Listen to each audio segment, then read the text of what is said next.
Boa tarde a todas, todos e todes. É uma alegria muito grande estarmos aqui hoje para a nossa aula magna do programa de pós-graduação em Comunicação e Semiótica da PUC São Paulo.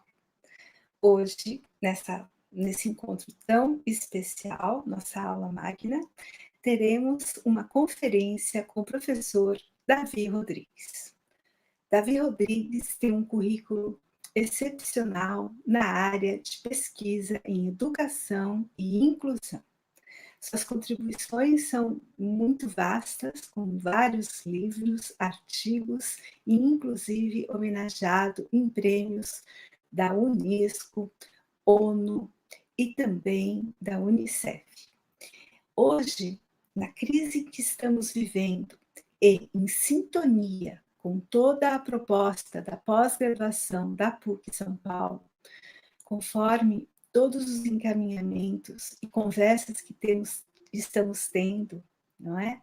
Em nossas reuniões, sabemos da importância de se pensar a diversidade, os direitos humanos e a inclusão. Pensar sobre isso, no entanto, requer uma reflexão que vá além dos estereótipos, que compreenda as questões até das utopias e pense em caminhos e trajetórias criativas.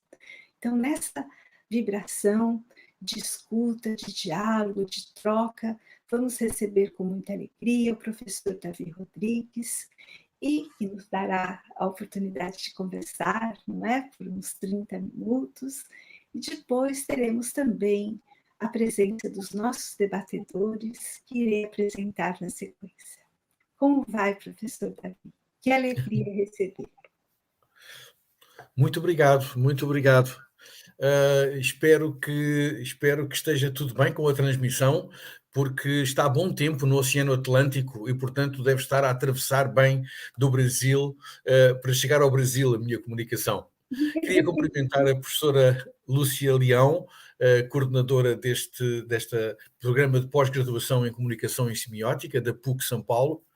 Queria cumprimentar também os meus colegas aqui presentes, o professor Fábio Cipriano e muito em particular o professor Norval Baitello, um investigador que me deu a honra de escrever um capítulo seminal neste livro, Os Valores e as Atividades Corporais, um livro que foi editado na Sumos, na editora Sumos de São Paulo, e onde o professor Baitello escreveu o artigo, o capítulo Corpo e Imagem, Comunicação, Ambientes e Vínculos. Uma grande honra e muito, muito obrigado por me terem convidado e tenho muito prazer em estar aqui, como se costuma dizer, é um prazer honoris causa, estar aqui pela honra de estar convosco. Queria cumprimentar muito especialmente os nossos alunos. Os alunos são o cerne do nosso interesse nas universidades, não é? Nós às vezes preocupamos-nos muito com a investigação, preocupamos-nos com a extensão e se calhar às vezes não nos lembramos que tudo isto tem que ser feito a partir dos alunos, dos nossos alunos. Portanto, queria cumprimentar os alunos que estão agora a começar uma nova fase da sua vida, uma nova etapa da sua vida e desejar-lhes, obviamente, as melhores felicidades. Como disse a professora Lúcia Leão, eu olho para o mundo através da educação. Todos nós vemos o mundo a partir de um ponto, não é? Nós até costumamos dizer o meu ponto de vista, não é? O meu ponto de vista. Nós temos sempre um ponto para olhar para o mundo. E quer dizer que o meu ponto é à volta da educação. Não quer dizer que esse seja o melhor ou que seja o único, pelo contrário, é um convite para outros pontos olharem para o mundo. Mas eu vou-vos falar muito a partir da educação, ainda que o grande tema do que eu vos quero falar é mais largo do que a educação. Eu basicamente vou organizar a minha intervenção à volta de meia hora, não mais, em 4 pontos. Primeiro falaria um pouco sobre direitos humanos, hoje. No segundo ponto, eu falava sobre a inclusão, sobre aspectos conceptuais da inclusão, e depois dissertaria sobre 5 caminhos que eu penso que são caminhos importantes para nós aprofundarmos esta relação entre direitos humanos e inclusão. E depois, obviamente, farei um pequeno encerramento sobre a minha palestra. Podem pôr, por favor, o slide inicial? Obrigado. Aqui temos direitos humanos, inclusão, utopias e caminhos. E caminhos criativos, não é? Bom, deixem-me então, vamos então começar com uma questão sobre os direitos humanos. Os direitos humanos, hoje nós temos the good and the bad news, não é? Nem tudo são boas notícias sobre os direitos humanos. Nós temos sempre tendência a olhar para os direitos humanos como, e está certo, como algo que seja benigno, às vezes como algo que até é indiscutível. Mas não há dúvida que a polémica, digamos, o debate percorre os direitos humanos. Os direitos humanos não são uma emanação divina, isso são os 10 mandamentos, não é outra coisa, mas os direitos humanos são uma produção humana com um certo tempo, com um certo lugar e que, de certa maneira, estão abertos a esta polémica, estão abertos à discussão. E gostava de vos dizer que, na minha perspectiva de good news, as boas notícias sobre o que são os direitos humanos hoje em dia, têm a ver, antes de mais, com um referencial para a elaboração de políticas públicas. Quase todos os países mundiais procuram resolver as suas políticas públicas tendo como referencial os direitos humanos, procurando que os direitos humanos assegurem um conjunto de condições, um conjunto de circunstâncias de vida para os seus cidadãos que são inspiradas nos direitos humanos. Uma segunda questão, uma boa notícia também, é que, por outro lado, também informam a agenda de reivindicações ao nível mundial. Nós hoje em dia vemos que os movimentos de cidadãos, e reparem, é uma coisa quase transversal, não só os movimentos de cidadãos, digamos, mais de esquerda ou mais de direita, mas todos eles acabam por reivindicar uma cidadania à volta dos direitos humanos. Curiosamente, como sabem, na Europa, e não só na Europa, no vosso país também, pululam muito os movimentos populistas, não é? E é interessante ver como os movimentos populistas vão buscar como argumento os direitos humanos, vão buscar também como argumento os direitos humanos, e nesse aspecto dá a ideia que acabam por estar a discutir num outro ponto de vista, os mesmos valores, não é? É interessante que durante a Guerra Fria, tanto o Bloco Soviético como o Bloco Ocidental acabavam por se degladiar em nome dos direitos humanos, dizendo o bloco, digamos, dos países socialistas que os direitos humanos não eram cumpridos porque as pessoas não tinham condições de vida, e dizendo os ocidentais que as pessoas que viviam no bloco de leste soviético não tinham liberdades. Mas todos eles ao nível dos direitos humanos, é interessante. Portanto, os direitos humanos informam a agenda de reivindicações ao nível mundial. E, obviamente, terceiro aspecto, ainda uma boa notícia sobre os direitos humanos, é que eles contribuem para justificar políticas afirmativas de justiça social, como sendo a paz, a alimentação, a saúde, a educação, a habitação, direitos laborais, etc. Mas nem tudo são good news.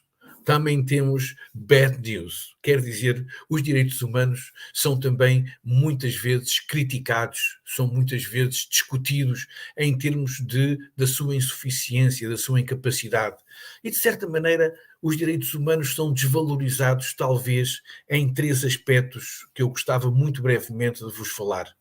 Em primeiro lugar, existe uma crítica aos direitos humanos, que é uma crítica, digamos, estratégica, em que nós consideramos que os direitos humanos são muito ocidentais. Os países árabes, por exemplo, criticam os direitos humanos por serem muito ocidentais, por não levarem em conta os valores das sociedades árabes. Fala-se muito que são do hemisfério norte, são os direitos que foram proclamados pelos países ricos e não pelos países pobres, e fala-se até que os direitos humanos são muito inspirados no cristianismo e não noutras religiões. E, portanto, isto é uma desvalorização. Há também uma desvalorização pelo facto deles serem considerados como impraticáveis. Dizendo, sim, isso dos direitos humanos é uma boa ideia, mas isso nunca existirá. É mais ou menos como aquela famosa frase de Jesus, quando Jesus disse: os pobres sempre os tereis convosco. Não é? Dizendo, de certa maneira, Jesus, isto depois tem uma exegese muito diferente, mas seria como se Jesus tivesse dito, bom, isso é quase como se fosse impossível acabar com a pobreza, não é? E de certa maneira às vezes nós pensamos que os direitos humanos também são impraticáveis. E até há pessoas que dizem mais. Se nós cumpríssemos os direitos humanos, nós íamos abalar os alicerces que fundamentam a nossa sociedade, onde a nossa sociedade está apoiada. E o mercado, o trabalho árduo, a meritocracia, essa piada chamada meritocracia, a luta pela sobrevivência, a ambição, a competitividade. Quer dizer, se todas as pessoas tivessem direitos, talvez estes valores que são considerados valores sacrossantos da sociedade de mercado fossem abalados. E há ainda um terceiro fator, dizendo que os direitos humanos, muitas vezes se diz, são só reivindicados pelas pessoas que estão em situação de perca, em situação de serem menos. E fala-se, por exemplo, são só reivindicados por bandidos. Já ouvi esta opinião. Isso dos direitos humanos é só para bandidos. Aliás, é interessantíssimo nós pensarmos como é que há pessoas que consideram bandidos, não é? Pessoas bandidos, não é? Como se fosse um rótulo, não um carimbo. E também os direitos humanos são reivindicados pelos pobres, são reivindicados pelos imigrantes, pelos refugiados, pelas minorias. Quer dizer, os direitos humanos é muito bom, mas como se diz em linguagem comum no Brasil, são mimimi. Pronto, esses direitos humanos não é para toda a gente, não é para todos os humanos. É só para aqueles humanos que estão numa situação de fraqueza ou que fizeram alguma coisa errado. De certa maneira, todas estas perspectivas nos levam a pensar que há quem pense que os direitos humanos não são um direito, são um merecimento. Há pessoas que merecem os direitos humanos e há pessoas que não merecem os direitos humanos. O que não deixa de ser interessante, porque em ambas as formulações se utiliza o termo humano.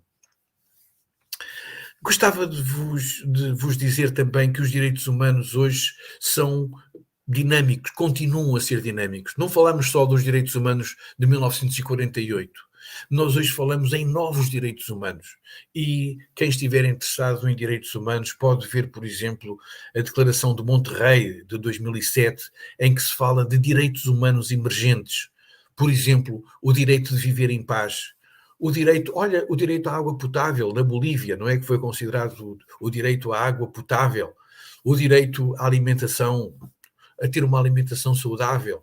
E é neste âmbito dos direitos humanos emergentes que nós falamos no direito à inclusão. Quando nós falamos em direito à inclusão, eu gostava de vos falar muito brevemente sobre alguns conceitos de inclusão. Claro que só isto seria uma conferência, só para falar sobre conceitos de inclusão, mas eu queria muito brevemente falar de 3 aspectos em relação à inclusão. Em primeiro lugar, é esta destrinça, esta distinção que existe entre equidade e inclusão. E a equidade, obviamente, tem muito a ver com um valor ligado à justiça social.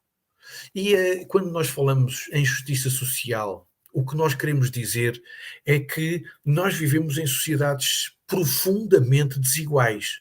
Essas sociedades profundamente desiguais, eu cito-vos aqui o Michael Sandel. Se tiverem oportunidade de ler o livro, vale a pena, um livro que ele acabou de publicar sobre, até eu tenho aqui ao lado, dê-me só um segundo.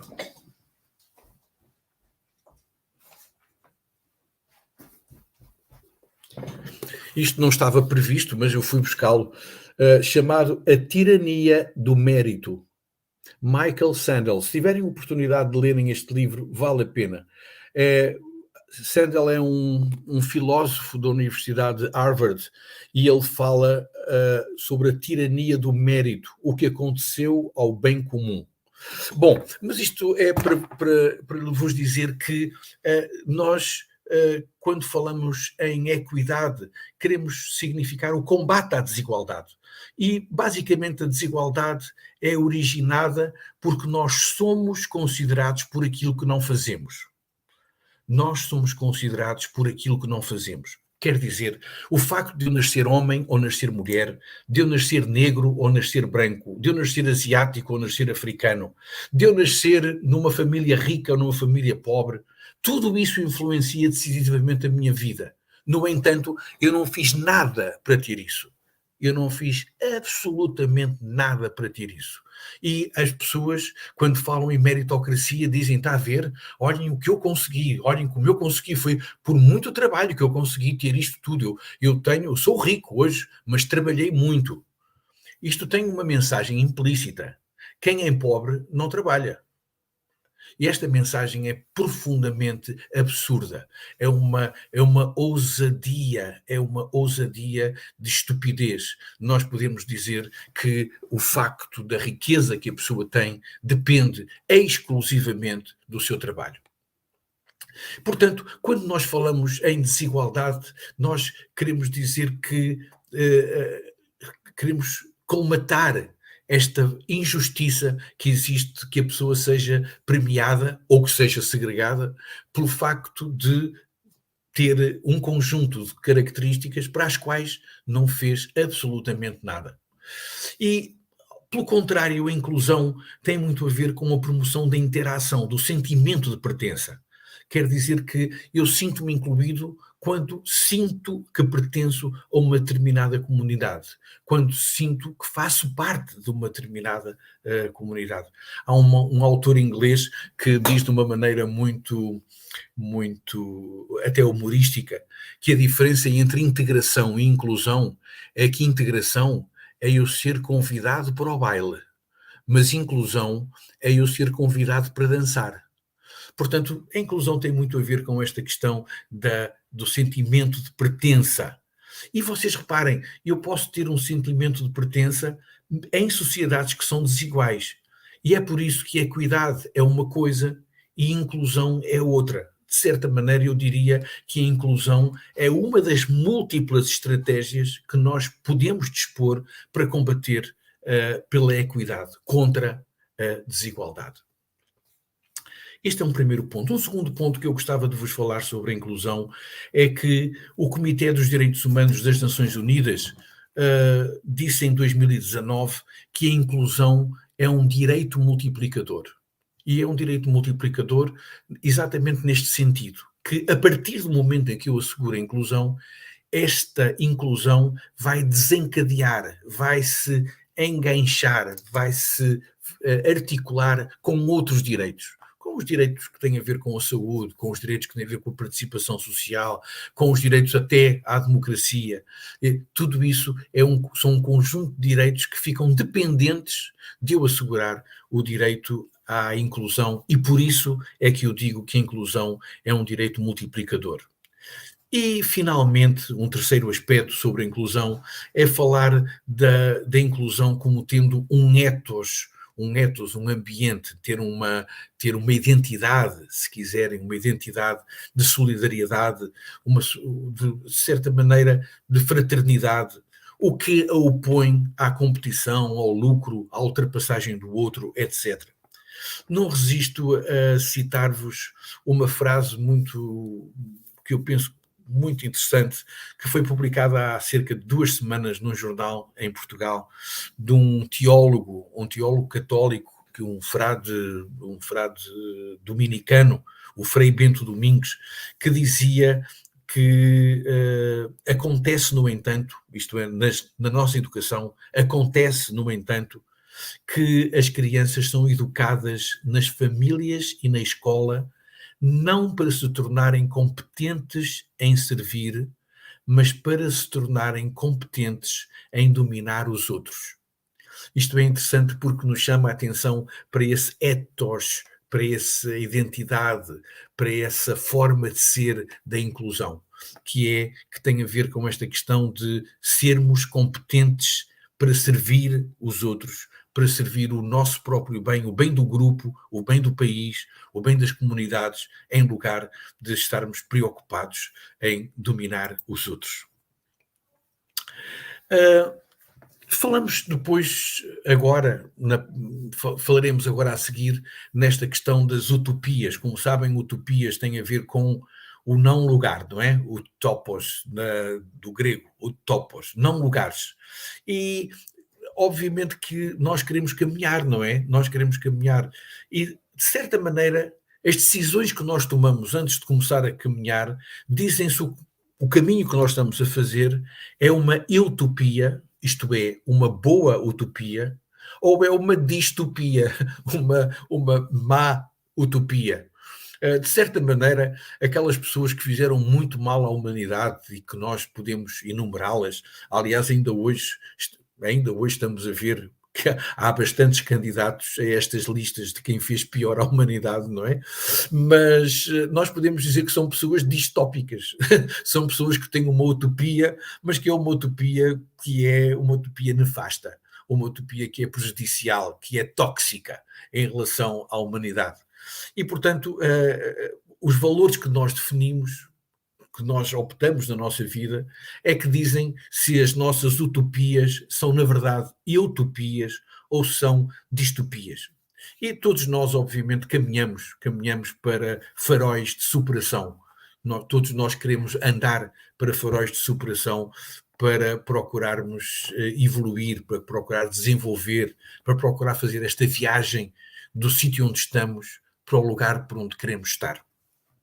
E então falar-vos-ia de 5 caminhos sobre esta utopia ou distopia para a inclusão. A primeira questão é pensar na inclusão como um valor que está embutido noutros valores. Muitas vezes nós pensamos que a inclusão é qualquer coisa que está à parte. Por exemplo, nas escolas nós encontramos que nós temos um projeto sobre um clube de inglês, um projeto sobre aeromodelismo, um projeto sobre escotismo e temos um projeto sobre inclusão. E muitas vezes nós pensamos também que a inclusão é trabalho para algumas pessoas, não para todas, para algumas pessoas da escola é que são as pessoas responsáveis pela inclusão. E pensamos que a inclusão tem alguns momentos. Há aqueles momentos em que a inclusão funciona e outros não, que nem vale a pena pensar nisto. E o que nós estamos a pensar nas escolas, podemos pensar numa autarquia, num município, podemos pensar numa comunidade, podemos pensar num clube desportivo, podemos pensar em toda a nossa sociedade, em que nós temos tendência para olhar para a inclusão como se fosse qualquer coisa de parcial, qualquer coisa de circunscrito. De certa maneira, é o contrário de nós pensarmos que a inclusão tem que estar em todo o lugar, tem que estar nas aulas, tem que estar no desporto, tem que estar na biblioteca, tem que estar na comunidade, tem que estar com todos os professores na escola, tem que estar em todos os momentos na escola. Este conceito de pensar na inclusão como sendo um valor transversal, às vezes nas escolas até um pouco cómico, porque nós estamos sempre muito preocupados com a inclusão dos alunos e esquecemos que há outras pessoas que precisam de ser incluídas. Os professores, as famílias, muitos técnicos, o pessoal que trabalha nas escolas, todas essas pessoas fazem parte dessa comunidade escolar. Conhecem a famosa frase do pensar global e agir local. É tão importante isso. Nós temos que pensar na inclusão como sendo um valor transversal, um valor global, um valor que tem de estar presente em todas as pessoas e sempre. E este valor, este pensar global, significa que nós temos que agir local, temos que agir nos lugares onde estamos a atuar, mas com este pensamento global. Dizer que a inclusão não é de pessoas, não é de momentos, não é só para algumas pessoas, mas a inclusão é um valor transversal da nossa sociedade. A segunda questão, que eu penso que vos será particularmente querida, é a importância da comunicação inclusiva. Isto é, nós procurarmos através da comunicação não atraiçoar os valores que queremos transmitir. Eu não resisto a contar-vos uma história que é uma história que há pouco me foi contada e que eu acho excelente. Vocês imaginem um daqueles bairros problemáticos, vamos chamar o bairro Sofia, por exemplo, um bairro qualquer. É um bairro onde moram pessoas com problemas com a justiça, onde às vezes há droga, onde há problemas, etc. Não é? Imaginem que se chama o bairro Sofia. E há um aluno do bairro Sofia que foi para uma escola. E era um aluno que, contrariando a profecia, era um excelente aluno a matemática. E quando ele fez o primeiro teste da matemática, a professora, ao distribuir os testes já corrigidos, disse: Tu tens um excelente teste. Apesar de tu vires de Sofia, tu és muito bom a matemática. Que interessante, não é?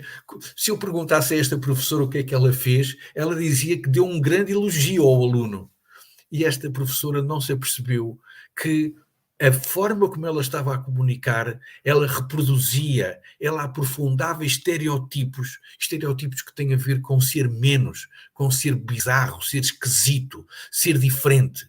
E isso, através da comunicação, ela estava a atraiçoar ou talvez a revelar todo o preconceito que ela tinha. Temos que ter um cuidado particularíssimo com as formas de comunicação, procurando formas de comunicação que não vão ao contrário daquilo que nós queremos fazer.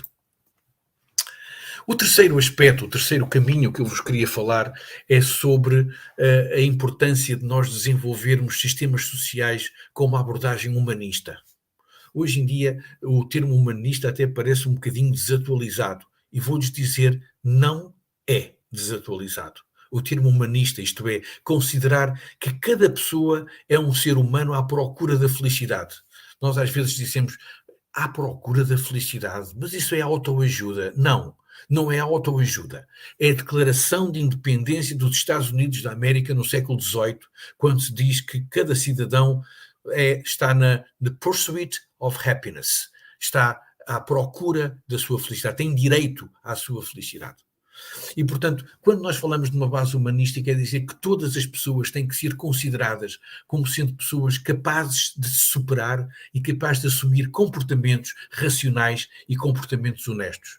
E reparem que a inclusão reage fortemente face a esta divisão do nós e eles. Nós e eles. Quem são eles? É muito interessante, nas escolas em Portugal nós temos uma experiência repetida e problemas sistemáticos com a inclusão de pessoas da comunidade cigana nas escolas. E muitos professores dizem, eles. Aliás, no outro dia, um deputado na nossa Assembleia da República falou nos ciganos.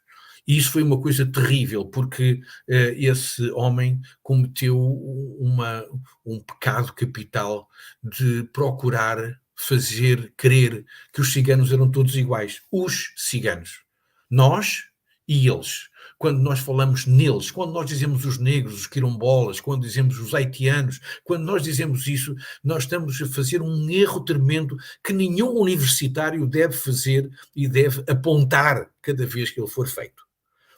Nós e eles. Há pessoas que dividem a sociedade em bandidos e cidadãos, não é? Os bandidos e os cidadãos.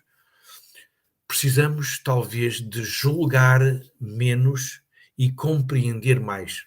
Eu tinha um professor, há muitos anos, que ele dizia que nós devemos fazer economia em tudo, menos no pensamento. Não se preocupa em gastar pensamento, em gastar análise, em gastar todo o tempo que for preciso para julgar menos e compreender mais. O quarto aspecto, o quarto caminho, era talvez nós pensarmos nesta perspectiva da inclusão como um fenómeno complexo. Aqui estamos a falar um pouco do filósofo francês, do Edgar Morin. A Carmo Morenco falava da complexidade, não é? Seria também uma outra conferência, mas é tão interessante o que ele diz sobre a complexidade. E, de certa maneira, o que nos diz Edgar Morin sobre a sociedade aplica-se à inclusão, porque o que ele diz é que todos os factos sociais têm uma implicação, aliás, complexidade tem a ver com teia, não é? Tem a ver com uma teia, com uma trama. Tem uma trama de procedimentos, de atitudes, de formas de comunicação, de estratégias, de metodologias, de recursos que estão sempre em interação uns com os outros e que muitas vezes nós não conseguimos fazê-los agir sincronicamente. Não conseguimos que eles estejam todos a atuar ao mesmo tempo e daí que é tão difícil nós muitas vezes desenvolvermos um projeto de inovação, um projeto de modificação. Dizer-vos também que não há nenhum recurso que por si só origine a inclusão. Isso era bom, não é? Se houvesse, nós só tínhamos que investir nesse recurso, não é? Mas a inclusão é um fenómeno complexo, que não se resolve com um recurso. Não há nenhum recurso que leve à inclusão, ainda que, obviamente, também não é a falta de recursos que nos leva à inclusão. Mas, às vezes, temos essa quimera, essa utopia, no mau sentido da palavra, de dizer, se eu tivesse recursos, eu era inclusivo. Era? Então porquê é que você não é já inclusivo? Porquê é que você não faz o possível para ser inclusivo? Porquê é que você não vai até ao limite do que pode fazer para ser inclusivo? E finalmente, falar-vos-ia do quinto caminho, deste caminho para a inclusão, que seria que nós temos que pensar em deveres humanos e não só em direitos humanos se queremos chegar à inclusão. Obviamente que os direitos humanos são muito inspiradores, são muito fortes para nós, são muito inspiradores para nós, mas hoje em dia nós temos que pensar que os direitos humanos têm que estar articulados, têm que estar coordenados com deveres humanos. E todos nós temos deveres humanos. E o primeiro e mais importante dever humano que nós temos é assegurar os direitos humanos a todos e em particular às pessoas que estão próximas de nós. O grande dever humano dos professores é assegurar direitos humanos aos seus alunos. E os alunos é assegurar direitos humanos aos seus professores. Todos somos responsáveis. Todos temos este dever de assegurar os direitos humanos uns aos outros. E é só assim que nós podemos falar verdadeiramente em fraternidade. Só assim é que nós podemos falar verdadeiramente em humanismo. Porque senão nós vamos ter um conjunto enorme de pessoas, todos a reivindicar os seus direitos, mas incapazes de olhar para o lado, incapazes de olhar para quem quer que seja, se não forem eles. Por isso temos que reforçar esta perspectiva dos deveres humanos. E estou a terminar e falar-vos-ia talvez de 3 ou 4 aspectos que eu penso que são importantes para nós conseguirmos levar estes caminhos adiante. Em primeiro lugar, é o papel das políticas públicas. E também só isto seria para nós falarmos durante muito tempo, mas é fundamental nós pressionarmos os nossos governantes, os nossos governos, os nossos municípios, todas as instituições, para que eles desenvolvam políticas públicas. Eu vou-lhes dizer, estou a chegar de uma visita ao Brasil e nós encontramos realidades muito diferentes nas escolas do Brasil. Encontramos escolas fantásticas, aliás, muitas escolas fantásticas, e encontramos por vezes escolas que dá a ideia que saíram, não sei, de um conto de terror, escolas sem qualquer tipo de equipamento, a funcionar em regimes tantos problemas. E nós precisamos dizer às pessoas que quem gosta de educação tem que investir em educação, tem que pagar a educação, tem que investir meios para a educação, Não basta dizer que nós gostamos da educação. Eu acho que nunca teria conseguido conquistar uma mulher se eu dissesse que gostava muito dela, mas no fim a única coisa que eu lhe podia oferecer era um gelado, era um sorvete, não é? Ela não ia acreditar que eu ia gostar muito dela se eu só lhe oferecesse um sorvete, não é? E acho que é isso que nós temos que dizer aos nossos governantes. Se gosta de educação, ofereça-me uma joia, por favor. Invista em educação. Não faça este jogo de dizer que gosta, mas no fundo não está disposto a pagar por isso. Só para lhes dar uma ideia, em Portugal todas as escolas públicas funcionam em tempo integral. E isso é um investimento enorme que se pode fazer na educação. Enorme e com resultados absolutamente fantásticos. Mas para isso é preciso ter este amor que tem a ver também com recursos, com abrir a bolsa para isso. A importância das políticas públicas, não só do dinheiro, mas também de medidas que decididamente apoiem a inclusão. Um segundo aspecto é que eu não creio que a inclusão seja possível de desenvolver se nós não tivermos uma forte perspectiva de colaboração entre todas as pessoas. É o étimo latino, con labore ação, colaboração, con labore ação, a ação de trabalhar em conjunto. E trabalharmos em conjunto, trabalharmos com este ethos de inter-relação e de interação. E a terceira questão, Habermas, um filósofo alemão, falava do noch nicht, o ainda não. E eu leio o noch nicht como se fosse numa perspectiva positiva, uma perspectiva proativa, uma perspectiva viajante. Quando nós dizemos ainda não está, isto é uma perspectiva positiva, no sentido, eu estou nesta situação, ainda não estou na situação que eu quero, mas estou a trabalhar para isso. Noch nicht, ainda não. E eu acho que todos nós temos que dizer isto em relação aos meios onde nós trabalhamos, aos meios onde nós vivemos. Noch nicht, ainda não estamos lá, mas eu estou a trabalhar para chegarmos mais perto, uma perspectiva viajante em relação aos direitos humanos. Gosto muito de dizer que a inclusão crítica, a perspectiva que eu tenho escrito e que eu tenho defendido, é caminhar de olhos abertos. Nós temos muitas pessoas que são ótimas a criticar, que têm olhos abertos, mas estão paradas. E temos pessoas que estão a caminhar de olhos fechados. Nós precisamos de caminhar de olhos abertos. E, finalmente, o que nós podemos dizer da nossa inclusão é que não é assim uma Brastemp, não é? Quer dizer, há muitas pessoas que dizem tantos problemas que têm a inclusão. Eu até costumo brincar, pois é, a inclusão está cheia de problemas, mas a saúde não tem problemas, a diplomacia não tem problemas, a economia não tem problema nenhum, só a inclusão é que tem problemas. E as pessoas dizem, pois é, tem muito problema a inclusão. E vou-vos dizer, a inclusão não é uma Brastemp, não é. Tem problemas.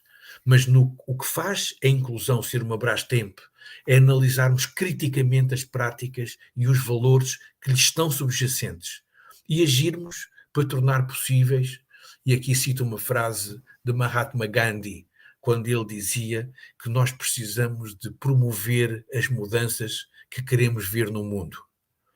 Precisamos de promover as mudanças que queremos ver no mundo.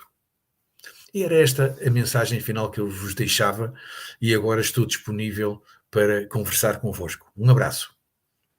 Muito, muito estimulante, muito bem-humorado. Muito obrigada, professor Davi, que maravilha. E realmente estamos aqui, né, tentando caminhar de olhos abertos e colaborando nessa conversa. Quantas contribuições acabamos de receber. Eu vou passar sem delongas ao nosso convidado debatedor, Fábio Cipriano. Fábio. Boa tarde. Obrigado, Lúcia, professor Davi, que prazer encontrá-lo.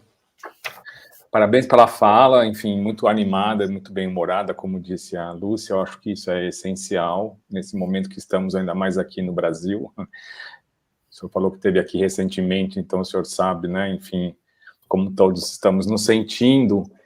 Mas eu gostei muito de um exemplo que o senhor deu, que o importante não é só ser convidado para o baile, mas também dançar junto, né? Ser convidado para dançar.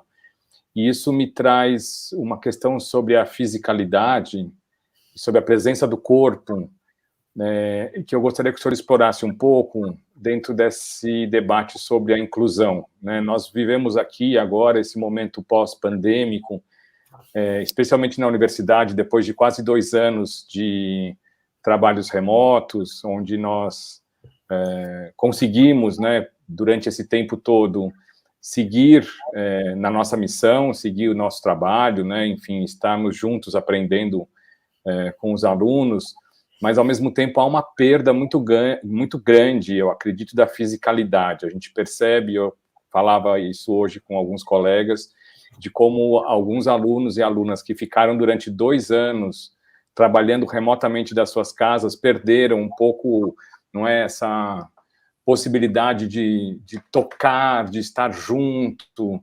E eu acho que, dentro dessa sua fala tão potente sobre a necessidade da inclusão, o corpo e a fisicalidade, elas são necessidades muito grandes atualmente. Queria ver se o senhor concorda comigo, em primeiro lugar, e também que o senhor abordasse um pouco essa questão, porque depois de 2 anos, né, de todos nós aí trabalhando remotamente, isso me parece um debate necessário.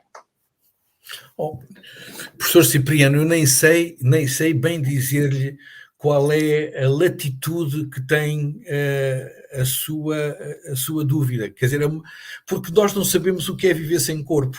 Nós não sabemos, não é? Nós precisaríamos de ter um processo experimental completamente fora da nossa possibilidade para saber o que é viver sem corpo. O que é viver sem corpo? Um navegador solitário da Noruega, o Sebastian Naslund, depois de fazer uma circunnavegação no seu barco solitário, quando ele chegou à Noruega outra vez, ele disse: eu agora sei qual é a pior punição que se pode dar a um ser humano, é estar longe dos seus semelhantes. Que é uma coisa óbvia, não é? Por isso que nós temos as prisões e temos essas questões, não é? Mas estar longe dos seus semelhantes. E nós, realmente, o corpo esteve sempre identificado com um conjunto de questões que são as mais lídimas, as mais autênticas da nossa humanidade. Está ligado à aprendizagem. Quanta aprendizagem nós fazemos através do corpo, o Freud falava disso, Piaget falava disso, da questão das imitações, da imitação diferida que nós fazemos, quanta aprendizagem nós fazemos através do corpo. Outra questão que é profundamente corporal e profundamente humana é a liberdade. A liberdade tem muito tudo a ver com o corpo. Quer dizer, como é possível a pessoa dizer que está livre tendo um corpo preso, ou tendo um corpo que está completamente condicionado, não é? Por isso. E por isso é quase impossível nós percebermos qual é a perca que nós temos quando nós tiramos essa parte tão importante do que é a nossa vida. Nós estamos a ter, hoje em dia, estamos conscientes disso, imensos problemas ao nível da saúde mental dos jovens. E não só as aprendizagens. Eu vou-lhes confessar uma coisa: eu não estou preocupado com as aprendizagens. Sinceramente, eu não estou preocupado. Quem não aprende agora vai aprender mais tarde. Lembro-me sempre de um amigo meu que é sociólogo. Aliás, foi uma pessoa que inclusivamente, teve um alto cargo no governo português, e ele dizia muitas vezes que, quando ele era estudante de Sociologia, houve uma greve durante 1 ano. E então toda a gente se preocupava. E então o que é que aconteceu? E ele dizia assim: foi o melhor ano da minha vida. Foi o ano em que eu aprendi mais na minha vida, não é? Portanto, claro que, sobretudo para os nossos alunos, vamos lá ver, nem tanto ao mar, nem tanto à terra, claro, não é? Nem tanto. Mas é só para dizer que eu não estou tão preocupado com a questão das aprendizagens, mas estou muito preocupado com a saúde mental. Estou muito preocupado com esta falta, esta perca de intimidade, esta perca de pele, esta perca de corpo a corpo, esta perca de leitura do outro, que não é só uma leitura cognitiva, Nós estamos, de certa maneira, isto levou-nos para uma deriva cognitivista, no sentido em que nós estamos muito mais interessados em saber o que é que a pessoa disse, o que é que ela pensou, se ela citou isto, se citou... E faltou-nos esta questão de olharmos para a pessoa como gente, como gente. E, portanto, eu estou também, partilho consigo essa preocupação de o que é que nós vamos ter que pagar, o que é que nós vamos ter que compensar por estes 2 anos em que o corpo esteve tão ausente. E, sobretudo, foi um corpo que se tornou um corpo centrípeto, um corpo que funcionou só para dentro, um corpo que não teve oportunidade de se exprimir, não teve oportunidade de se mostrar, de se exibir, de se afirmar, de mostrar a sua identidade. Foi um corpo centrípeto, um corpo que só funcionou para o seu interior. E acho que, bom, como se costuma dizer, não percam os próximos capítulos, mas acho que todos os países deveriam pensar seriamente em programas que procurassem ajudar as pessoas a recuperar deste terrível trauma que é viver um corpo parcial e um corpo fechado em si próprio. Muito bom, exatamente.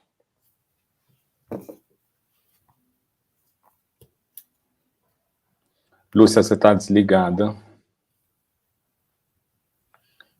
Você vai chamar o Norval agora? Isso, muito legal. Eu queria só fazer um comentário que um aluno me falou, eu achei tão forte. Um aluno comentou: como é bom sentir cheiro de gente. Porque a gente tentou recuperar muita coisa, né, nos contatos por câmeras, enfim, mas e o cheiro, o tato, tudo isso foi perdido. Sim. Né? Então, nossos 5 sentidos, eles não estão aí por pouca coisa, eles estão aí para nos ajudar até a lidar com as nossas questões mais viscerais. Né? Então, eu achei muito bonito quando ele comentou isso. Né? E era um dia que a gente estava de máscara, numa sala fechada, desculpa, com a janela aberta, com barulho danado, da rua, mas assim, alguma coisa que tinha ali não tinha no ambiente remoto. Né? Então, vou passar agora a palavra para o nosso querido Norval, que eu gostaria agora publicamente agradecer a oportunidade e esse contato que ele nos propiciou, né? Não só ao programa de pós-graduação, mas a toda a PUC, toda a comunidade. E, então, Norval, estamos agora aguardando os seus comentários. Obrigada. Obrigado, Lúcia. Obrigado, Davi. São tantos aspectos que você trouxe para a gente como contribuição para nós repensarmos, inclusive, toda a nossa atividade, o nosso programa de pós-graduação, né? Um programa que completou 50 anos já de vida. Né? Então, há 50 anos que existe esse programa de pós-graduação, nele estiveram ativos e presentes grandes artistas, por exemplo, da poesia concreta, Haroldo de Campos, Décio Pinhatari, foram fundadores do nosso programa, né? E o programa passa pela necessidade agora de se repensar. Sempre foi muito ativo em pensar de maneira muito criativa a comunicação, mas hoje nós estamos sendo solicitados a ser muito mais inclusivos, porque o momento é um momento que requer justamente esse ponto que você nos trouxe, da inclusão. Né? Então, ser inclusivos no sentido de que a comunicação acabou se tornando também um vasto campo de exclusão social. Né? E por isso que é um presente você estar hoje aqui falando para nós. Eu queria só fazer uma questão bastante simples. tudo aquilo que você nos apresenta pressupõe a criação de ambientes. Então, comunicação, para nós, hoje não é mais troca de informação, mas é criação de ambientes. Então, todas as mídias, ou qualquer mídia, cria um ambiente. As mídias escritas criaram um ambiente de cultura planetário, que foi o ambiente dos livros. E hoje nós estamos com as mídias digitais também criando ambientes que precisamos estudar melhor, né? Que são, talvez, trazem uma característica muito curiosa das cápsulas, né? Que são encapsulamentos, ambientes encapsuladores, que seria o oposto da inclusão, né? Então, esse pensamento ecológico que você nos traz, no sentido bem de oikos, vamos pensar na nossa casa comum, né? Então, não vamos pensar na nossa cápsula, mas vamos pensar na nossa casa comum. É muito lindo. E eu queria que você falasse um pouquinho mais sobre isso. E, claro, esse pensamento ecológico requer, você disse, participação, colaboração, cooperação. Isso significa, não podemos mais nos dar o luxo de não sermos ativistas em prol da causa do grande oikos, do nosso grande, da nossa grande casa. Né? Então, era isso que eu queria ouvir um pouquinho mais você dizendo, Davi. Muito obrigado, Norval. Eu penso que se era para assinar, eu assinava por baixo do que disse, porque acho que pôs a questão muito bem.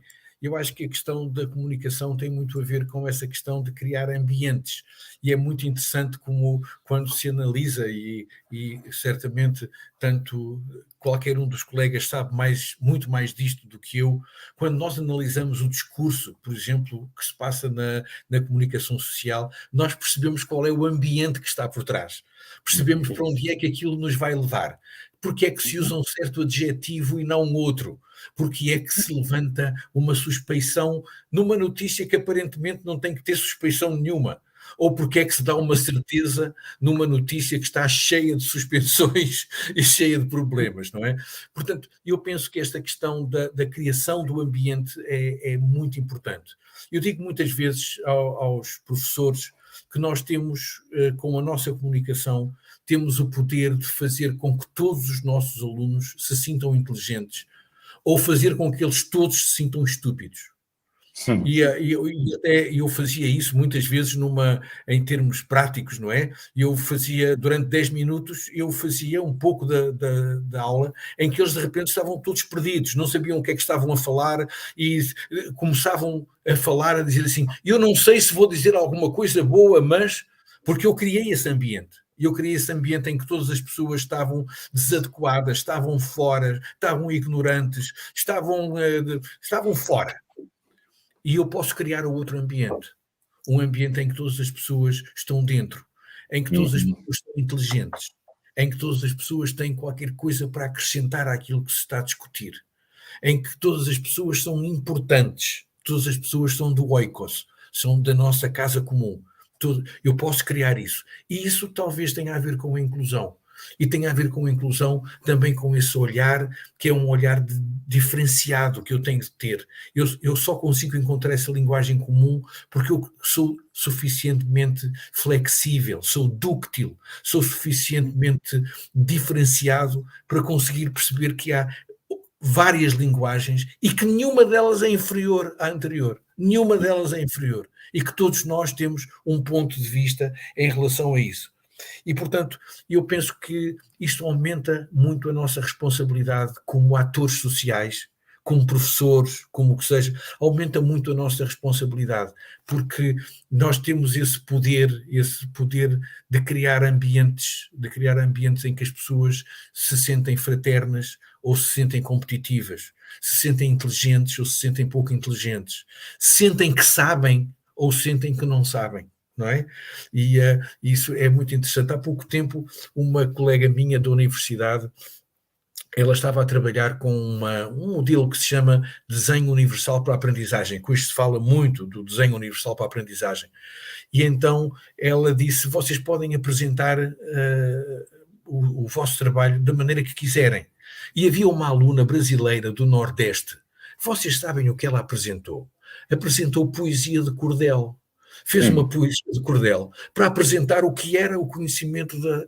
E essa colega dizia-me assim, se eu tivesse feito um exame escrito, esta aluna tinha reprovado, ela não conseguia passar. E, no entanto, ela mostrou com a poesia de cordel, ela provou que sabia tanto ou mais do que muitas das pessoas que fizeram outro. E acho que é isto aqui, é que nós temos que encontrar uma comunicação que jogue no time das pessoas. Uma comunicação que jogue no time das pessoas e não uma comunicação que sirva para as ridicularizar, para as estigmatizar, para as separar, para, de certa maneira, para dizer que elas são menos. Isto tem a ver com as pessoas com deficiência, mas tem a ver com todas as pessoas, porque todos nós podemos ser sujeitos e objetos de uma comunicação que é desadequada, e isso obviamente é qualquer coisa que tira o telhado à nossa casa comum. Muito obrigado, Davi. Muito obrigada, Davi. Obrigada, Norval. Não é? Temos agora aqui uma oportunidade maravilhosa de reflexão. Queria só ressaltar alguns pontos, Davi, na sua fala, que realmente nos trouxeram pistas valiosas para as nossas reformas, para as nossas reflexões. O Norval colocou muito bem que a gente está o tempo todo tentando pensar a comunicação como essa disciplina transversal mesmo, é um campo que atravessa a experiência humana. Então, nós não podemos nos fechar e olhar só para as questões midiáticas, né? Como durante muito tempo foi pensada a comunicação. E esse pensamento ecológico nos coloca numa situação muito mais aberta e conectada com as diferenças, né? E então eu anotei algumas coisas aqui só para reforçar, não é? Quando você falou da inclusão como direito multiplicador, eu fiquei pensando nas consequências de trazer esse tema para o debate. Porque, acho que ao começo da sua apresentação, da sua conferência, quando você nos coloca todos os preconceitos que a gente tem que enfrentar para poder trazer o assunto da inclusão, ali você tocou num ponto talvez o mais delicado para nós, porque nosso programa de pós-graduação é um programa aberto à diversidade. Nós temos artistas, cineastas, a gente tem teóricos, filósofos, engenheiros, médicos, advogados. A gente tem assim uma diversidade. Então, na hora que nós vamos sentar para pensar o que é fazer pesquisa, já que estamos, né, com esse compromisso que é social, que tem um ethos forte por trás, criar essa situação de fraternidade na classe, né? De ouvir essas diferenças e esses conteúdos todos. E me tocou demais quando você falou, será que estamos pensando nessa competência em servir?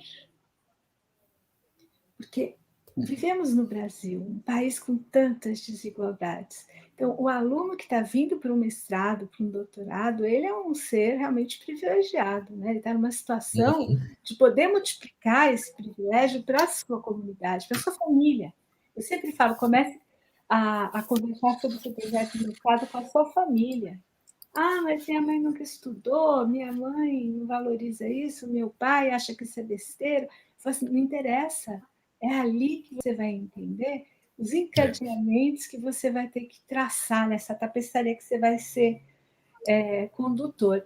E esse bem do grupo. Então, a gente, como campo da comunicação, acho que a gente nunca se uniu tanto, não é, Norval? E o Fábio também sentiu isso com o jornalismo, do que com essa crise que a gente está vivendo. A pós-graduação está sendo muito atacada. Então, entender que somos todos, de alguma forma, né, colaboradores desse desafio de trabalho como pesquisadores científicos. Uma outra coisa que eu acho fundamental, se você puder falar um pouco, sobre esse pensar global e agir local. De uns tempos para cá, a gente começou a perceber a importância de que os nossos alunos atuem em projetos sociais, atuem nas comunidades, né? E que esses projetos tenham, inclusive, brotem das necessidades deles, ao visitar ou ao pertencer. Porque muitos vêm até de outros lugares, não é? De outras situações de vida, mas se interessam por contribuir na produção de conhecimento com essas comunidades. Então, essa tarefa, vamos dizer assim, do programa, e de todos os programas, não é, de pós-graduação, elas vão começando a ficar mais relevantes na medida em que elas contribuem com a sociedade, e não apenas na titulação. Então, gostei muito quando você falou da poesia de cordel, né? Essa ideia de ecologia dos saberes, olhar ali e ver uma sabedoria que precisa ser valorizada, resgatada e compreendida, até para poder criar essa sociedade de deveres e direitos, não é? E, por fim, eu fiquei encantada em pensar como que no pensamento sobre inclusão, como fenômeno complexo, não basta a gente pensar em uma coisa só. Né? Não é um problema só de recursos, mas precisamos de recursos. Não é um problema só de montar uma equipe, mas também de levar essa equipe para uma postura dialógica. Então, eu queria te dar essa oportunidade, talvez, de querer falar mais alguma coisa antes de passar, não é? Porque nós temos um grupo de alunos que está conosco na TV PUC. Então, antes de passar para eles, até para animá-los um pouquinho, não é? Que eles devem estar tão encantados, às vezes demora um pouco para brotar uma pergunta. Se você quiser comentar alguma coisa, né, fique à vontade. Nunca se deve perguntar a um professor se ele quer comentar alguma coisa, porque ele quer sempre comentar qualquer coisa. Professor é assim, nós comentamos qualquer coisa. E eu estava a ouvi-la, Lúcia, e eu gostava de... Desculpem só, que eu não tenho nenhuma percentagem na venda do livro, mas é um livro que eu já conhecia, mas que agora foi editada a edição portuguesa, o livro que eu vos falei da tirania do mérito. E eu tenho aqui uma frase que eu gostava de ler e que eu penso que responde a algumas das questões que me colocou. Diz assim: a arrogância meritocrática reflete a tendência dos vencedores se deixarem inebriar demasiado pelo seu próprio sucesso e esquecerem a boa sorte e as circunstâncias favoráveis que os ajudaram ao longo do seu percurso. A convicção presunçosa daqueles que chegam ao topo é de que são merecedores do seu destino e que aqueles que estão no fundo da escala social também merecem o seu destino. Esta atitude é a companheira moral da política tecnocrática.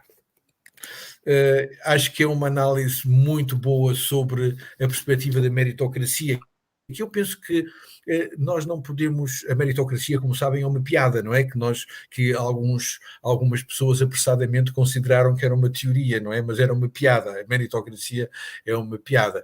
E então é muito interessante nós pensarmos como é que, numa perspectiva inclusiva, nessa perspectiva que realçou sobre o servir, esta diferença que existe entre a arrogância de eu achar que tenho tudo, ou a gratidão de eu achar o que é que eu recebi que me permitiu chegar aqui. E isto, penso que a inclusão tem muito a ver com isto. Tem muito a ver com capacitar, com convencer, com ajudar as pessoas a perceberem qual foi este percurso que eles fizeram e que, ao fim e ao cabo, a inteligência deles não é tudo isso. E as capacidades deles não é tudo isso. E pensarem que talvez o que é que teriam feito outras pessoas se tivessem tido as mesmas oportunidades que essas pessoas tiveram. E, portanto, eu penso que esta questão da inclusão como combate à desigualdade é fundamental. É uma questão ética, é uma questão civilizacional.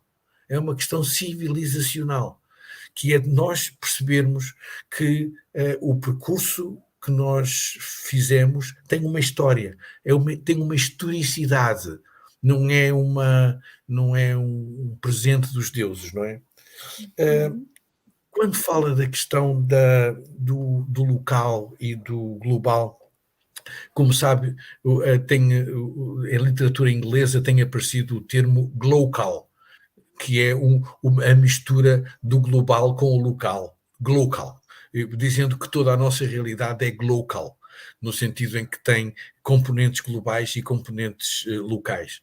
Agora, eu penso que, em termos de formação, como responsáveis do curso de pós-graduação em comunicação e semiótica, acho que era muito importante que os alunos pudessem descer, ou como eu costumo dizer, subir à realidade. Que eles pudessem subir à realidade.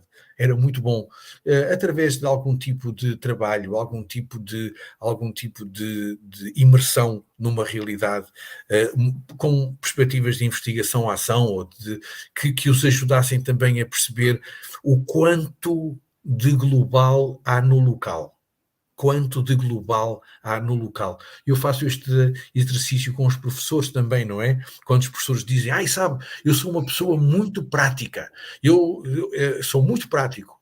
Eu digo-lhe sempre, se eu fosse assistir a uma aula sua, eu dizia-lhe quanto Piaget, quanto Vygotsky, quanto Brunner está na sua aula. Eu dizia-lhe isso. Apesar de você achar que é muito prático, eu ia lhe dizer quanta teoria há na sua prática. Não é? Aliás, costumava fazer isso com os meus estagiários.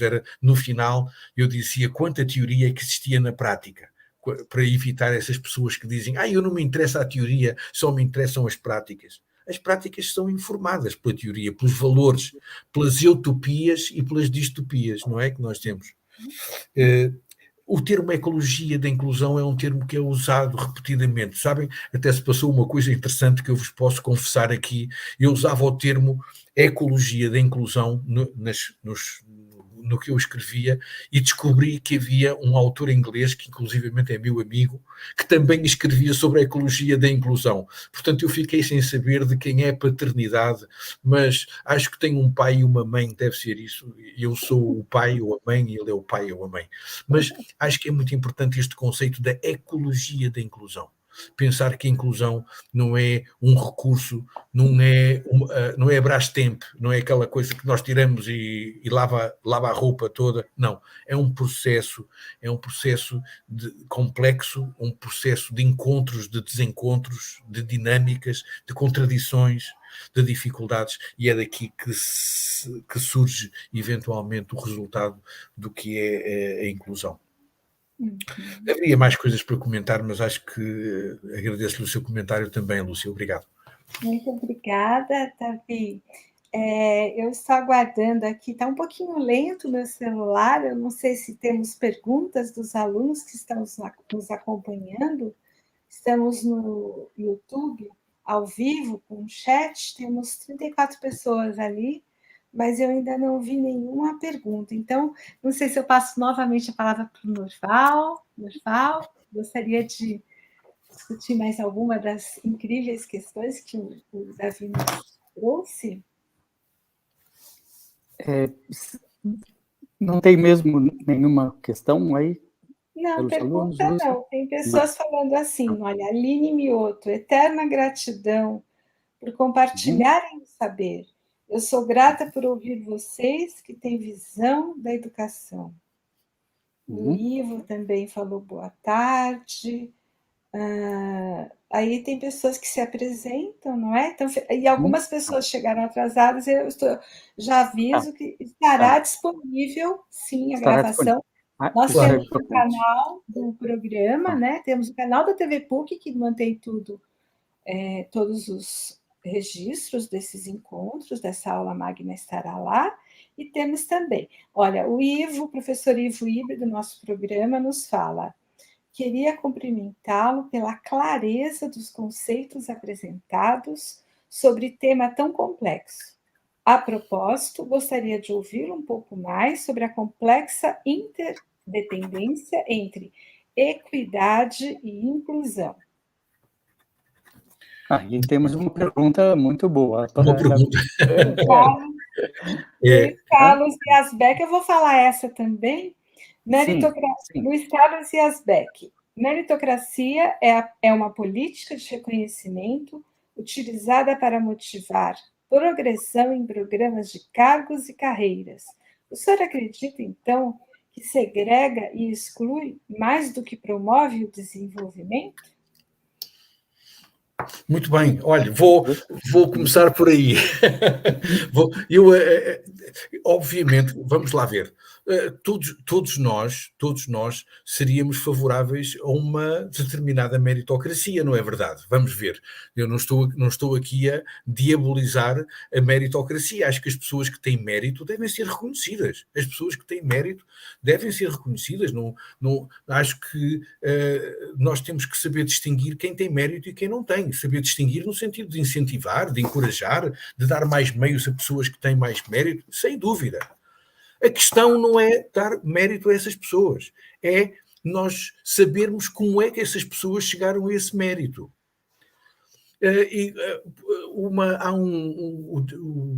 Conhecem o David Young, um homem que escreveu muito sobre a questão da meritocracia, e ele dizia uma coisa muito interessante sobre as universidades americanas. Se me permitem, ele dizia que existiam nas universidades americanas, haviam 3 portas.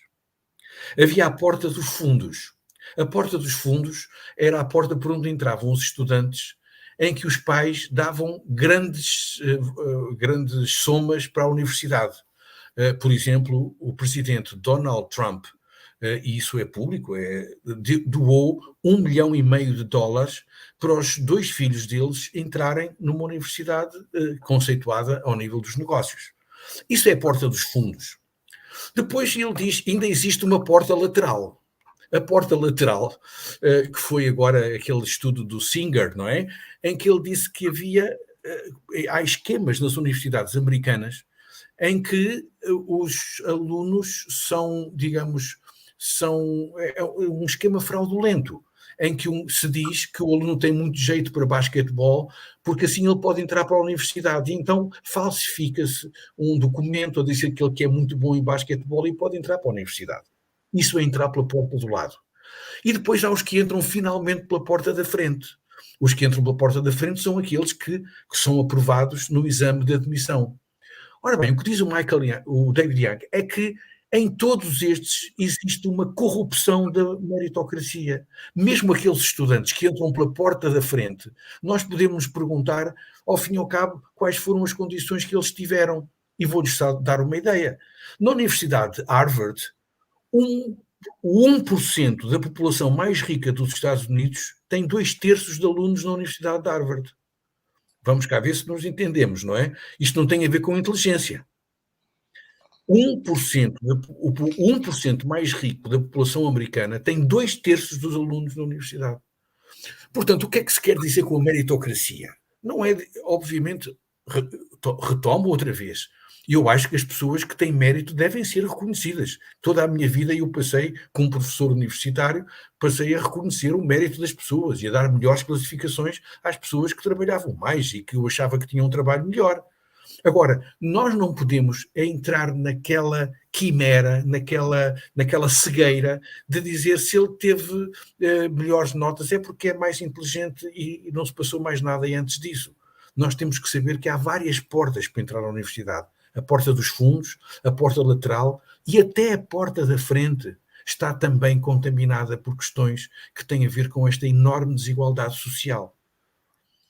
Pronto, portanto, a minha perspectiva sobre a meritocracia é essa, mas de qualquer maneira eu recomendava ao colega que certamente terá a oportunidade, desculpem outra vez, parece mesmo que eu tenho percentagem, leia, se faz favor, o Michael Sandel ou o David Young. São 2 autores muito fortes que nos permitem perspectivar o que é a meritocracia, ou nesta perspectiva a tirania do mérito. A edição de 2022 acabou de sair certamente no Brasil também. Bom, perdão. Não, imagina, eu que peço desculpa, por favor. Havia outra questão sobre a questão da desigualdade e da equidade. A equidade e a inclusão. A complexa interdependência. Isso. Vamos ver. Nós às vezes temos a ideia que a inclusão é como se fosse um médico de clínica geral, trata de tudo, não é? Se nós tivermos inclusão, está tudo bem, não é? E eu procuro perspectivar, de certa maneira, relativizar o poder da inclusão, porque o poder da inclusão é restrito em relação à grande montanha do que é a desigualdade. E a inclusão é uma estratégia que nos ajuda a atacar, que nos ajuda a questionar a questão da desigualdade. Isto é, se eu criar um ambiente inclusivo, a desigualdade fica mais desprotegida, porque nós começamos a perceber que há outras coisas para além daquilo que nós pensávamos, não é? Mas as políticas públicas são um fortíssimo handicap à desigualdade. Vou-lhes dar um número aterrador. Em Portugal, se não houvesse prestações sociais, nós teríamos cerca de 40% da população pobre. 40%. Depois das prestações sociais, nós temos 18% da população pobre. Portanto, uma grande estratégia contra a desigualdade são também as políticas públicas. Pode ser a inclusão, pode ser a legislação, pode ser o desenvolvimento comunitário, tantas questões, a saúde, tantas questões que nós temos que nos ajudam a combater a desigualdade. E a inclusão é um desses fatores. Não é a solução, não é o recurso, é um recurso mais. É um recurso que se junta a outros recursos e que, por exemplo, como eu vos digo, as políticas públicas são talvez ainda mais importantes do que a inclusão para procurar dominar esta desgraça que é a desigualdade. Sim, muito bom. Temos aqui também um comentário que eu achei muito interessante, que vai discutir o direito a lutar pela felicidade. É um comentário de uma aluna egressa nossa, ela fez o mestrado e doutorado conosco, hoje em dia ela participa de grupos de pesquisa. Vanessa Lopes fala: muito importante esta visão de inclusão. Temos tanto que aprender e melhorar para sermos felizes. Sempre me considerei uma humanista decadente. Hoje, o professor acendeu um calorzinho no meu coração. Em seguida, o Carlos Yazbek, que fez a pergunta sobre a meritocracia, comenta: o problema, está nos critérios, muitas vezes corruptos, de reconhecimento do mérito. Concordo muito. Obrigado, professor. A Valéria Proença Curtis pergunta: como possibilitar oportunidades em escolas localizadas em territórios de extrema violência e ausente de atenção em políticas públicas? Muito bem. Vou tentar comentar. Agora está a aquecer, agora está... Ainda bem. Tem a continuação do professor Ivo Ibre com relação à questão da filosofia humanista. Uma filosofia humanista mal interpretada não poderia incidir em um antropocentrismo que historicamente excluiu a natureza de uma coabitação necessária à sustentabilidade ambiental? Se quisermos, sim. Se não quisermos, não. Mas penso que eu tomei aqui quatro pontos, deixem-me ver se eu consigo ir a eles. Em primeiro lugar, humanista decadente nunca. Não há humanistas decadentes. Eu acho que o humanismo não está decadente nesta perspectiva, de certa maneira, de acreditar na pessoa, não é? Quando nós pensamos no humanismo como teoria filosófica, tem muito a ver com esta questão de eu acreditar na pessoa. O humanismo apareceu muito como uma alternativa ou uma perspectiva, digamos, centrada na divindade, não é? De eu acreditar, em vez de acreditar na divindade, acreditar no homem, não é? Acreditar no homem. E sabemos que uma questão e outra têm os seus problemas, não é? Acreditar na divindade tem os seus problemas também, no sentido epistemológicos, não é? E acreditar no homem também, volta a meia volta, temos decepções enormes, não é? Mas acho que é muito importante esta questão do humanismo quando ele coloca que as pessoas têm este direito de perseguir a sua felicidade, de irem atrás da sua felicidade. Isto diz-nos, portanto, que são pessoas que, de certa maneira, fazem o melhor que podem nas situações que têm. São pessoas, e isto não tem a ver com sermos bonzinhos e mimimi, é nós pensarmos que muitas vezes nós julgamos as pessoas sem saber quais são as circunstâncias em que elas estão.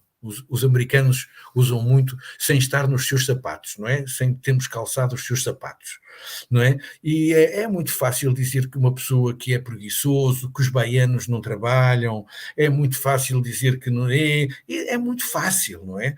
Mas deixem-me contar-vos uma história muito rápida. Eu estive em Salvador agora e andava de mototáxi, não é? E a primeira vez que eu cheguei, que eu mandei parar um mototáxi, o homem ficou espantado a olhar para mim. E ele disse: "Você quer um mototáxi?" Eu disse: "Quero." Diz ele: mas você não tem táxi?" "Sim, tenho, mas eu quero andar de mototáxi." E ele depois me disse: "Mas as pessoas como você não andam de mototáxi. Você não tem medo dos pobres?" Eu disse: "Não, eu presentemente tenho mais medo dos ricos." E lá fui no mototáxi, não é? Fui lá, mas eu percebi ali que havia aquela grande divisão, as pessoas como eu não andam de mototáxi, não é? E havia essa questão. E nós temos este direito de perseguir, todos temos esse direito de perseguir a nossa felicidade e, sobretudo, de calçar os sapatos dos outros e dizer: o que é que eu faria nesta situação? E eu estava a pensar: o que é que eu faria na situação deste homem que está habituado a transportar pessoas de uma certa classe social? O que é que ele me diria a mim? E eu penso que é muito importante esta questão do humanismo, não é? De pensarmos por aí assim. Quando o colega fala que a questão está nos critérios, da meritocracia está nos critérios, de certa maneira está. Quer dizer que, de certa maneira, nós obrigamos as pessoas todas a se regerem por um critério que não é o critério habitual neles, mas que é o critério habitual de outras pessoas. O sociólogo inglês, que certamente conhecem, o Basil Bernstein, fala de uma questão muito interessante. Ele diz que a diferença que existe nas escolas tem muito a ver com o facto de algumas crianças, quando chegam à escola, já conhecerem a gramática da escola, e aquilo para eles é fácil, porque eles já sabem o que é uma escola. São aqueles meninos que andam aos 3 anos de idade com uma mochila às costas a dizer: eu vou para a escola, eu estou a fazer os trabalhos de casa, todos eles já estão imbuídos da cultura escolar. E quando chegam à escola, aquilo é uma continuidade, não é? E há crianças, quando chegam à escola, é tudo diferente. A fala é diferente, as regras são diferentes, é tudo diferente. E o Basil Bernstein falava muito desta questão, ele dizia dos códigos. Olha, isto tem a ver com a comunicação, com o código elaborado e com o código restrito. Ele dizia que muitas crianças têm problemas na escola porque falam um código restrito que não é aceito pela escola. Ao passo que outras crianças chegam à escola já com esse código elaborado, isto é, eles falam igual ao que se fala na escola. Não há nenhuma escada, não há nenhum degrau entre a família e a escola. É uma rampa. É nice and easy. Escola, casa. E para outras crianças, a criança despenca. Não é? Despenca, ao chegar à escola é tudo diferente, tudo complicado, e ele não sabe estar sentado, ele não sabe comportar-se, ele fala errado, ele não sei o que, é tudo contra ele.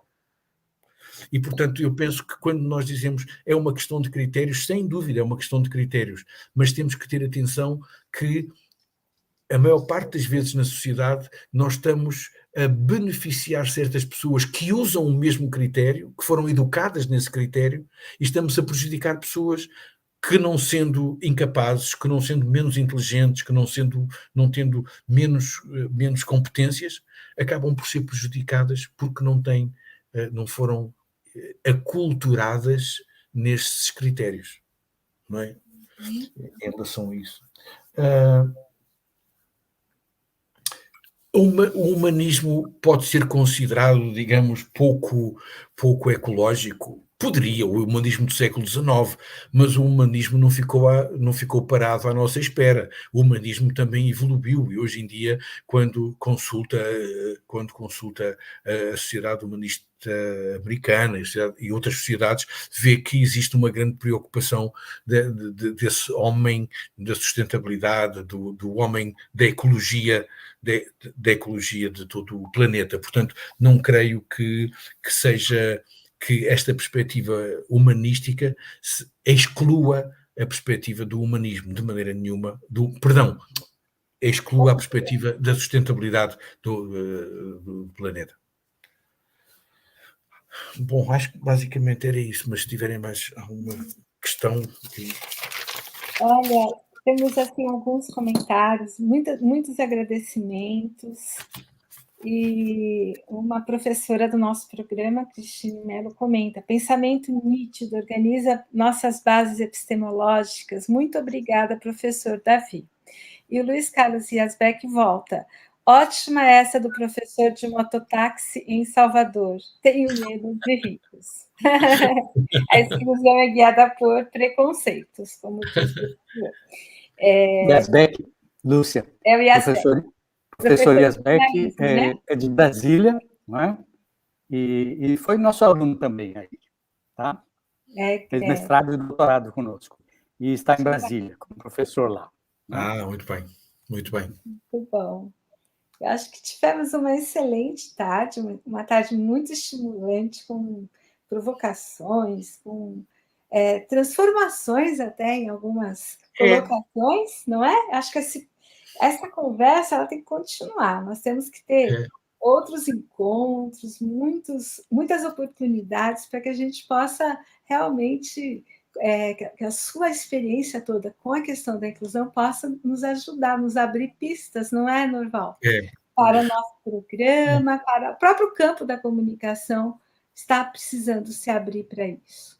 A gente, inclusive, antes fizemos uma pesquisa para ver como que entra o assunto, não é? E ele entra muito pouco, né? Em outros é mais ligado se me permite, eu penso que é uma questão, acho que é uma questão muito importante até para os vossos alunos e para todos nós. É esta questão que os psicólogos chamam o conflito cognitivo, não é? Ou a dissonância cognitiva, não é? Que é, de certa maneira, nós irmos buscar coisas que seriam inesperadas para nós, ou que vão muitas vezes um pouco fora da caixa que nós temos, não é? E eu penso que a inclusão precisa ser vista fora da caixa, porque existe uma perspectiva benigna da inclusão, uma perspectiva benigna, que a inclusão faz bem a tudo, a inclusão é boa, é fantástica e não sei... E isto... Bom, eu podia sentir-me valorizado por causa disso, mas eu não me sinto valorizado, eu desconfio.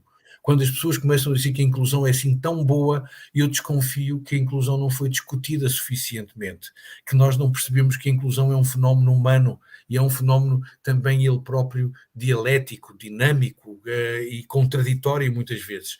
Por isso, acho que é preciso nós acrescentarmos e nós continuarmos a falar da inclusão e de tudo o que são valores sociais em termos de valores que sejam dinâmicos, que sejam valores críticos, a perspectiva crítica em cima, eu falei de inclusão crítica, não é no meu diapositivo, inclusão crítica, nesse sentido de nós não ficarmos presos nessa inclusão boazinha, que resolve tudo e que eu costumo brincar, costumo dizer que a inclusão provoca uma reação neurofisiológica. Cada vez que ouvimos falar em inclusão, as pessoas abanam a cabeça para cima e para baixo. Dizem, inclusão. Inclusão. E as pessoas falam da inclusão porque a inclusão tem que ser boa. A inclusão tem que ser boa. E a inclusão pode não ser boa. Pode não ser boa, no sentido em que nós temos... Sim. Davi, como estamos no Brasil, nós podemos falar que a inclusão pode se tornar devoradora também, não é? É, exatamente. Pode virar antropofagia, não é? É. Então, é uma forma de inclusão, não é? Do outro. É. Devorar. É verdade. Isso é uma grande inclusão, Norval, não é? Exato. É uma grande inclusão. Mas eu penso que é importante desmontar um pouco ter um olhar crítico, uma luz crítica sobre a inclusão, não obviamente para desvalorizar o que é o valor da inclusão, mas para nós estarmos atentos. Por exemplo, aquela questão que eu procurei falar. Quantas vezes nós ouvimos falar da inclusão como sendo uma coisa parcial, dizendo a inclusão é com o atendimento especializado, é com os professores de educação especial, a inclusão é com a APAE, a inclusão é com os psicólogos, e nós esquecemos que a inclusão é da escola, não é? Muitas vezes dizemos a inclusão, deixem mais uma brincadeira. Aqui há uns anos atrás eu fui convidado para ir fazer uma palestra numa organização que se chamava a Semana da Inclusão. E eu disse, eu vim cá fazer a palestra, mas eu não saio daqui até ao final do ano, porque eu quero que a inclusão pelo menos fique até ao final do ano, porque se eu me for embora, acaba a inclusão, não é? Não pode ser. Isto que nós vemos como sendo uma brincadeira, não é? Nós vemos muito, é a semana da inclusão, é o dia da inclusão, e nós às vezes esquecemos desta perspectiva transversal dos valores, não é? Que é mais exigente, não é? Que é muito mais exigente para nós, e por isso é que eu escrevi um artigo sobre redutores de complexidade. E nós, como temos dificuldade em lidar com toda a complexidade, é muito difícil, nós encontramos redutores de complexidade. E se a inclusão é muito complexa, então é fácil, nós fazemos a semana da inclusão e fica resolvido. Nós reduzimos a complexidade da inclusão porque a fazemos só numa semana. E reduzimos a complexidade da inclusão porque dizemos que só 3 professores é que são da inclusão, os outros não são. Muito bom, é isso mesmo. É bem por aí, não é? Não resolve, né? E essa outra inclusão que volta para o nosso cotidiano, as nossas falas, nossa postura na sala de aula, não vai ser apaziguada, né? Pelo menos enquanto a gente não trabalhar isso de uma forma cotidiana mesmo, sem dúvida. Observação atenta. Eu acho que a gente foi criado assim.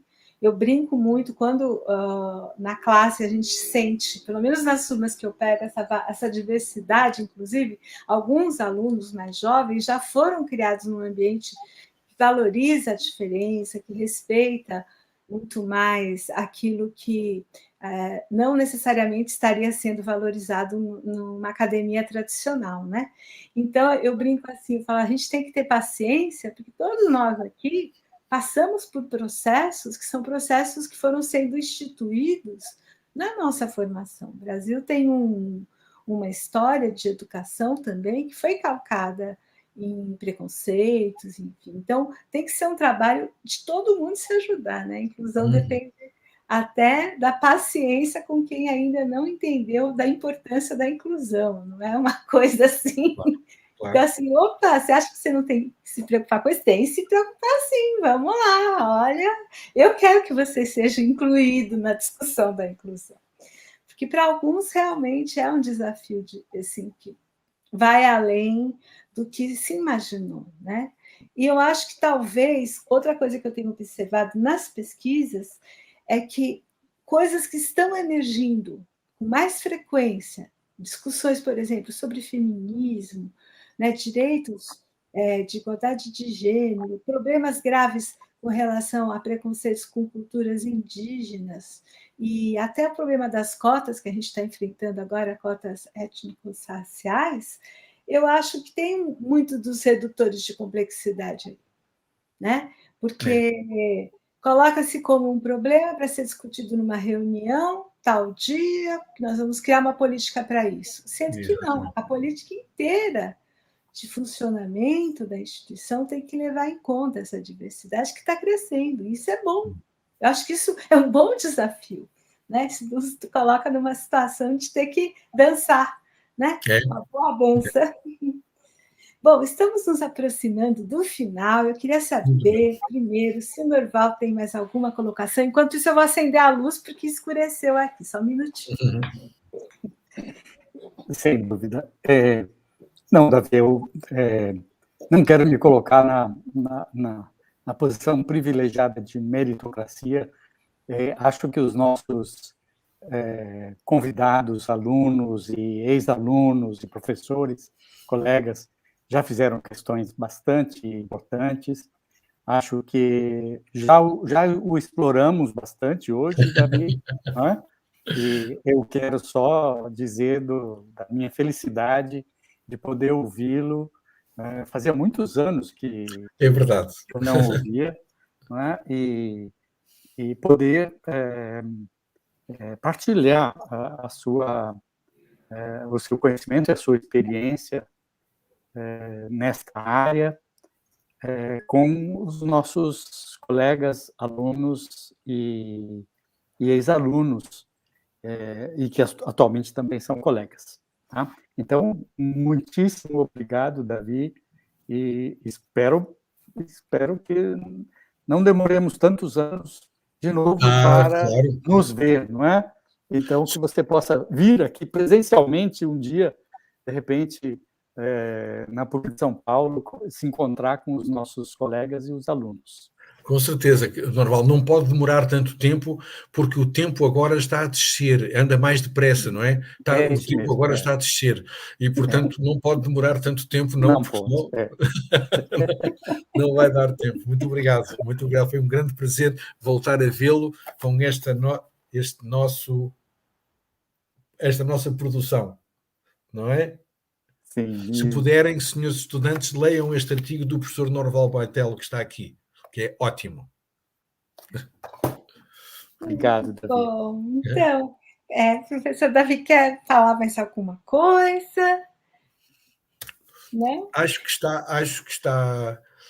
está tratado o assunto. Acabamos por falar bastante, não só nos direitos, mas também falamos muito da meritocracia, e acho que é um tema bem interessante. Há muita literatura sobre isso, e acho que é um tema muito interessante, porque eu acho que, de certa maneira, é um divisor de águas.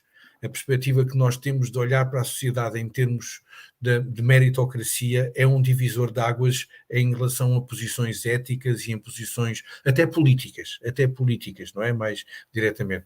E, portanto, penso que é uma reflexão muito importante, sobretudo em faculdades que tratam de ciências sociais e humanas. É muito importante haver esta discussão sobre a meritocracia na escola. A meritocracia na universidade, a meritocracia na sociedade, é muito importante sobre isso. Portanto, Lúcia Leão, queria mais uma vez agradecer o convite que me fez para estar aqui. Eu penso que fui denunciado pelo Norval Baitel, foi ele que me denunciou para vir aqui, mas como eu disse no princípio, estou aqui a participar honoris causa.